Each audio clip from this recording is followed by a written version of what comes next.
अस्सलाम वालेकुम, उम्मीद है आप सब खैरियत से होंगे। दोस्तों, एक मरीन बायोलॉजिस्ट ने एक्सपेरिमेंट के दौरान एक लार्ज होल्डिंग टैंक में एक शार्क को छोड़ा और साथ ही कुछ बेट फिश को भी उसके अंदर डाल दिया।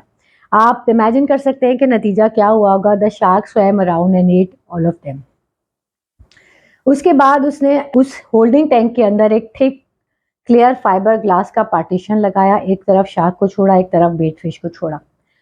शार्क ने फौरी तौर पे अटैक किया और बुरी तरह से वो उस फाइबर ग्लास की वॉल से टकरा गई। दोबारा अटैक किया। तकरीबन 1 घंटे तक वो शार्क अटैक करती रही और वो टकरा टकरा के वापस जाती रही।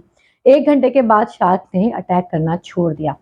इस एक्सपेरिमेंट को multiple times in the next few weeks दोहराया गया और हर बार ये नोटिस किया गया कि गुजरते वक्त के साथ साथ शार्क की एग्रेशन में भी कमी आती जा रही है, उसके नंबर ऑफ अटैक्स में भी कमी आती जा रही थी। फिर एक दफ़ा क्या हुआ कि उन्होंने फाइबर ग्लास की पार्टीशन को निकाल दिया। शार्क भी वहीं थी, बेट फिश भी उधर उधर घूम रही थी, लेकिन शार्क ने अटैक ही नहीं किया। क्यों अटैक नहीं किया? Because the shark was train to believe that there was a barrier between it and the bait fish. ऐसा ही कुछ हम इंसानों के साथ भी होता है। हम में से हर किसी ने फेलियर और रिजेक्शन को, सेटबैक्स को फेस किया हुआ है, लेकिन कुछ लोगों के साथ ये चीज़ें तवातुर के साथ होती रहती हैं, जिसके नतीजे में क्या होता है कि वो हिम्मत हार जाते हैं।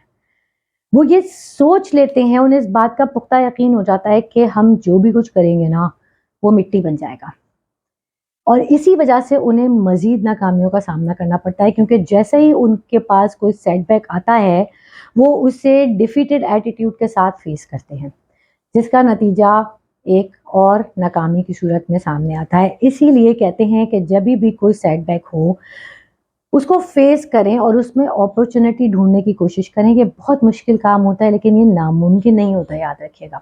लोग कहते हैं ना कि प्रॉब्लम आई देखो, ज़्यादा सोचो नहीं।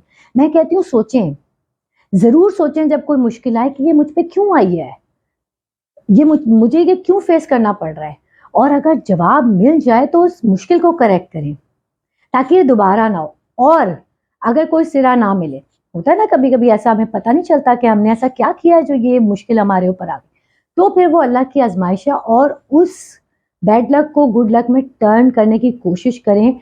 Try to see opportunity in every setback, face it, और उसके बाद उसको हैंडल करें ताकि आप नाकामी के बाद नाकामी को फेस ना करें। वो कहते हैं ना कि हिम्मत मर्दा मदद खुदा। मुझे सुनने का बहुत शुक्रिया। अल्लाह हम सबका हाफिज होने के बाद।